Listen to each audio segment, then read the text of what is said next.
Namaste, welcome to Wine News. The news sponsored by Vaira Family Restaurant, National Highway, Tetugunta. నోరూరించే వంటకాలు, అసలైన మసాలా దమ్ముతో అదిరిపోయే non veg రుచులు మీకోసం. విచ్చేయండి Wyra family restaurant, national highway, Tetagunta, Tuni mandal, Kakinada జిల్లా.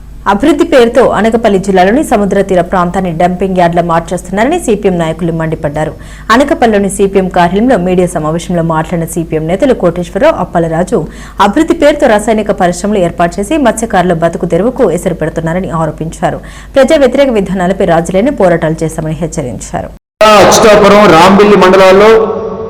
కాలుష్యాన్ని వెదజల్లేటటువంటి అనేక కంపెనీలు ఏర్పాటు చేశారు. పరవాడ ఫార్మాసిటీని ఏర్పాటు చేశారు.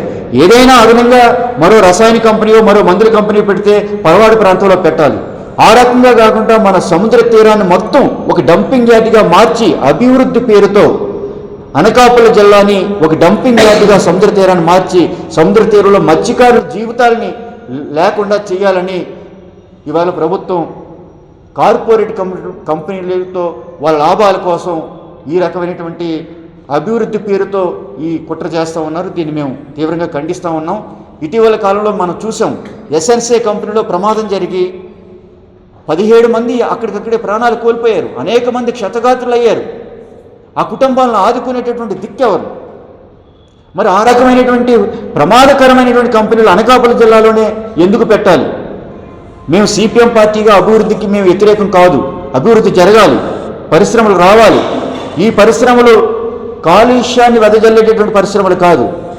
స్థానిక భూములు కోల్పోతున్నటువంటి రైతాంగాన్ని, ఉపాధి కోల్పోతున్నటువంటి కూలీల్ని, నష్టపోతున్నటువంటి మత్స్యకారుల్ని ఆదుకునేటటువంటి కంపెనీలు రావాలి అని మేము కోరుతున్నాం.